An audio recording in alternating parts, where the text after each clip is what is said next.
یوم دعوت اسلامی کا جشن ہے گھر گھر،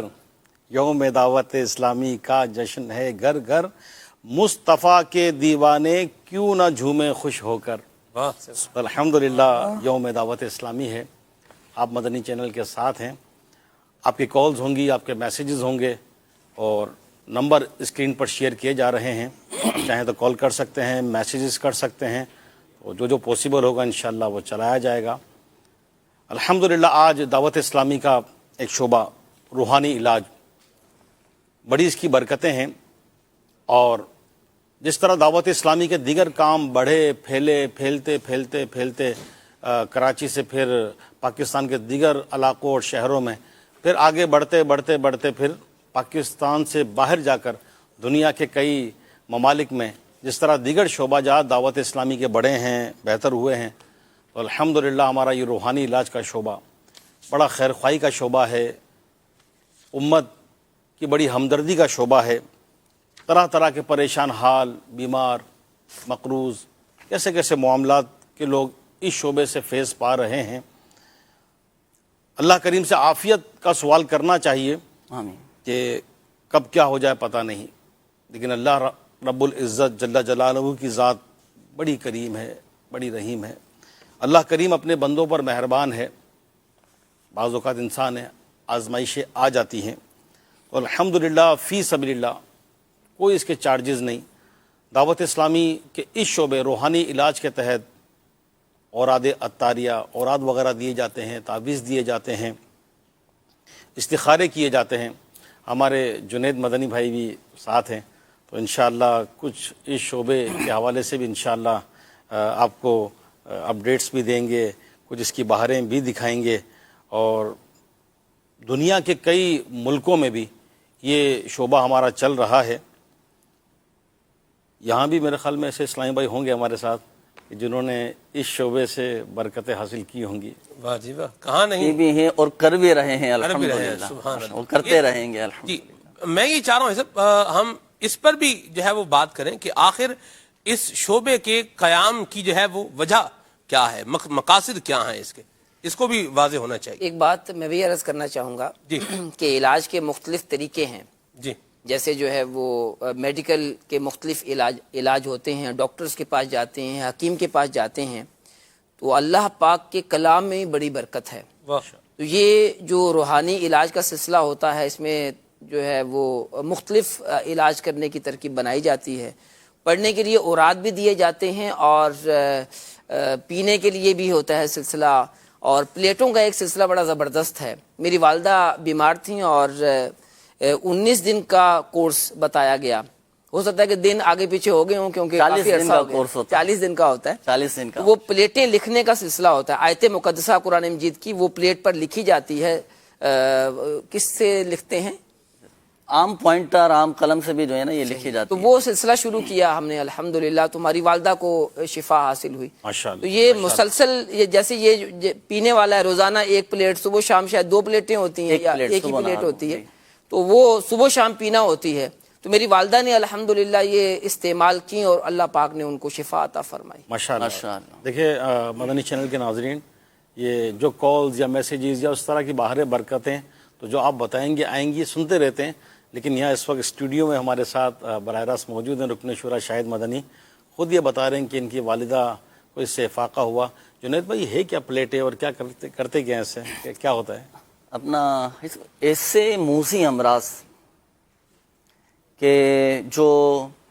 مثال کے طور پر جڑ پکڑ چکے ہیں، بظاہر دوائیوں سے فرق نہیں پڑ پا رہا، مثال کے طور پر کینسر جیسا موذی مرض ہے، اسی طرح ہیپاٹائٹس ہے، اسی طرح کسی کا جگر خراب ہو جاتا ہے، گردے میں اللہ نہ کرے کسی کے پتھری ہو، ہے نا،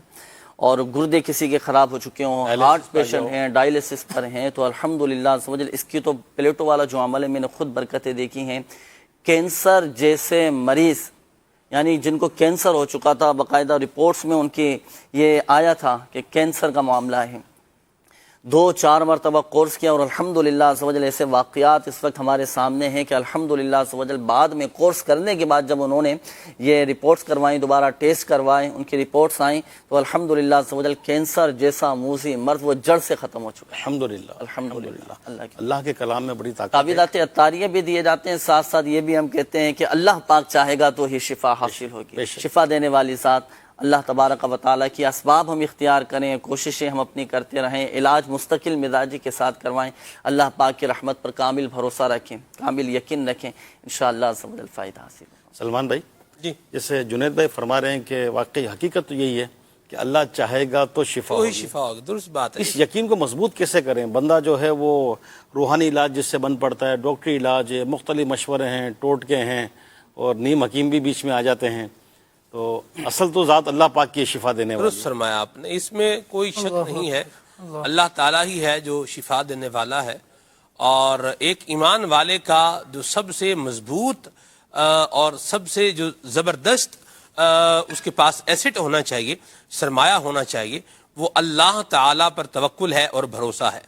آپ دیکھیے کہ دنیا میں لوگ بعض اوقات کچھ لوگ جو ہے وہ سنتے ہیں، لیکن ایسا ہوتا ہے کہ جیسے یہ نہیں سن رہے۔ آپ نے بھی دیکھا ہوگا، تجربہ آپ کا ہوا ہوگا، بعض اوقات بندے سے ہم بات کرتے ہیں تو یوں لگتا ہے کہ جیسے یہ سن تو رہا ہے لیکن نہیں سن رہا، مطلب مان نہیں رہا، یا جو ہم چاہ رہے ہیں کہ یہ کرے ویسے نہیں کر رہا۔ لیکن اللہ تبارک و تعالیٰ وہ ہے جو سنتا بھی ہے اور مانتا بھی ہے۔ هو السمیع البصیر، سنتا بھی ہے اور دیکھتا بھی ہے، اور خود ہی فرماتا ہے،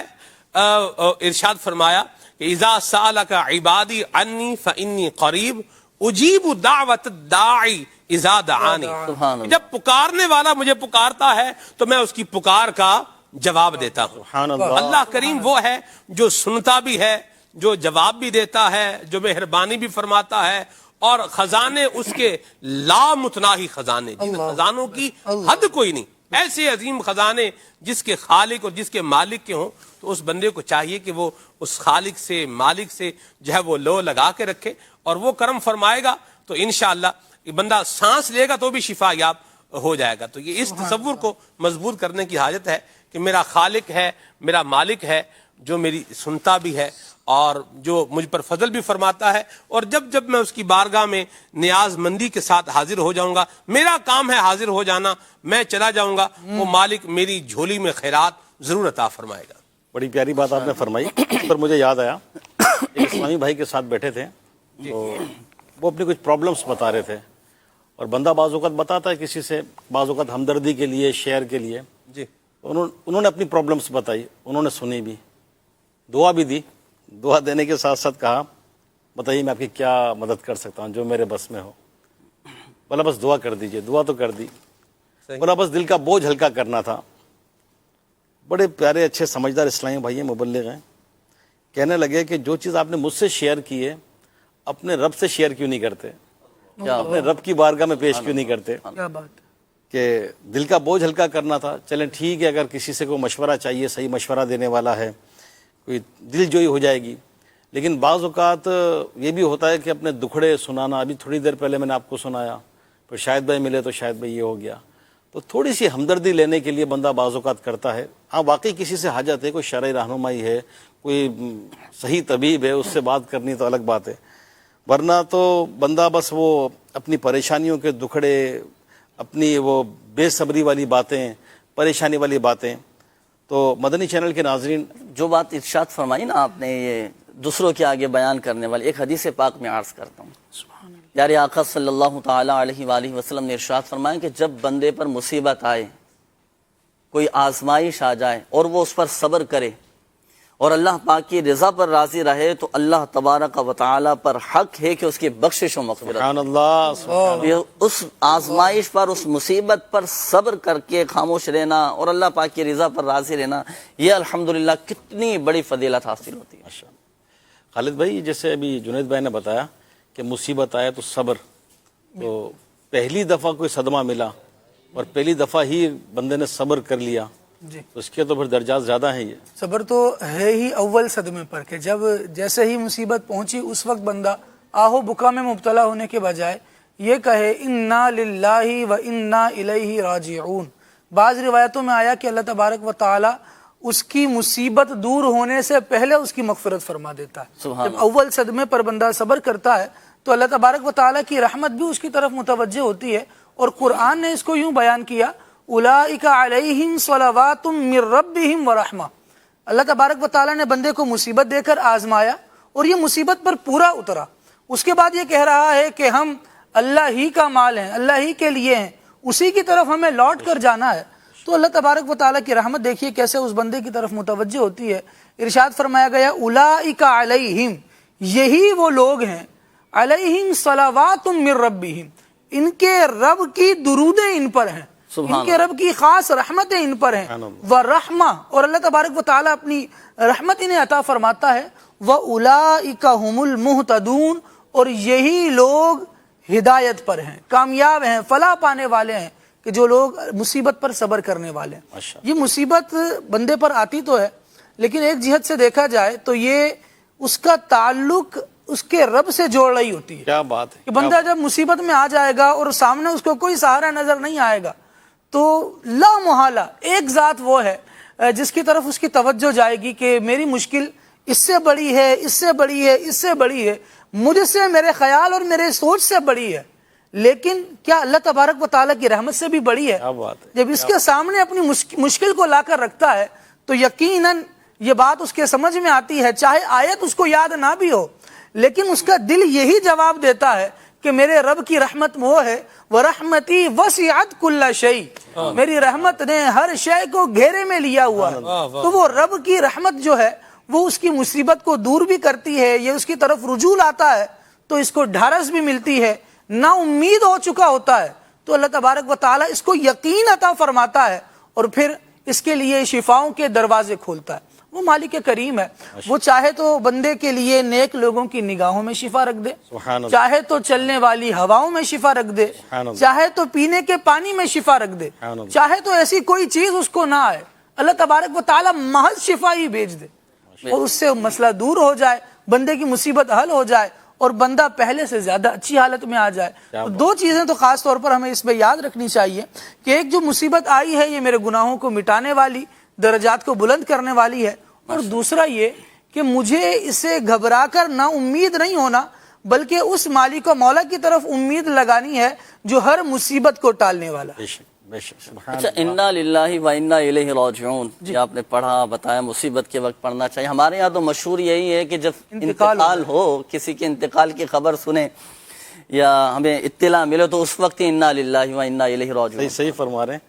یہ ہر مصیبت کے وقت پڑھا جائے, لگ گئی تو پڑھا, تو جس کو نہیں معلوم تو کہتا بھائی کون مر گیا یہ, اس کے لیے پڑھ رہے ہیں آپ. یہ جیسے خالد بھائی نے فرمایا نا کہ پہلے صدمے پر, تو بعض اوقات ہوتا ہے اس طرح بھی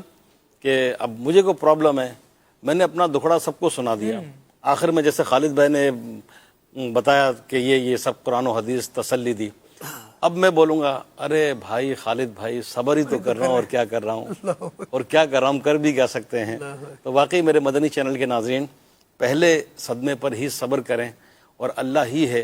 کہ جس کی بارگاہ سے ہم رجوع کریں گے. بیماری ہے تو شفا دینے والا, روزگار کے مسائل ہیں تو رزق بھی اسی کی بارگاہ سے ملے گا, کوئی مشکل ہے تو اسی رب کریم کی بارگاہ سے دور ہوگی.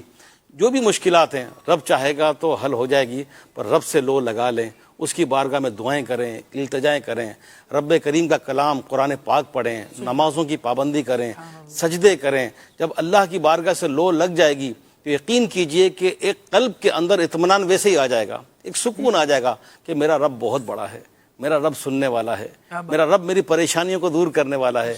کہتے نا میرا رب ہے نا, جب میرا رب ہے تو مجھے فکر کی کیا ضرورت. تو اللہ سے اللہ کرے کہ ہماری لو لگ جائے, سچی لو لگ جائے. تو بس اللہ جس کو چاہے اس کے قلب کو اپنی طرف پھیر لے. تو آج یوم دعوت اسلامی ہے, خوشی کا ایک سما ہے. اللہ کریم سے دعا بھی کریں کہ یہ دعوت اسلامی کا پیارا پیارا ماحول, یہ بھی اللہ کی ایک بہت بڑی نعمت ہے کہ جب دعوت اسلامی کے ماحول سے منسلک ہوتے ہیں, دینی کام کر رہے ہوتے ہیں, مدنی کاموں کی, دینی کاموں کی ایکٹیویٹیز ہوتی ہیں, تو یقین کیجئے بہت سارے صدمات, بہت ساری پریشانیاں, ٹینشن, بعض اوقات تو اس کو اندر آنے کا موقع ہی نہیں ملتا. اللہ اکبر. ہاں واقعی مجھے اس پر یاد آیا, سلمان بھائی, زمزم بھائی رحمۃ اللہ علیہ حیات تھے, تو کوئی اسلامی بھائی آئے, بھائی صاحب بہت پریشانی ہے, دین کا کام نہیں ہو رہا, ذمہ داری بس پوری نہیں ہو رہی, زمزم بھائی تھے، تو شاید فرماتے ہیں زمزم بھائی بیٹا ایک کام کریں، اب ایک ذمہ داری اور لے لیں۔ بولے حضرت آپ کیا فرما رہے ہیں، ایک ہی پوری نہیں ہو رہی، میں 2 کیسے لے لوں؟ تو کہا دیکھیں پریشانی دور اللہ چاہے گا تو ہوگی، آپ سوچیں گے تو اور زیادہ پریشان ہوں گے، تو آپ ایک چھوڑے نا، ایک اور لے لیں، اس کے بعد ایک اور لے لیں کہ پریشانی کو اندر آنے کا موقع ہی نہیں ملے گا، کیا بات، اس کو اسپیس ہی نہیں ملے گا۔ بہت زبردست بات۔ میرے مدنی چینل کے ناظرین،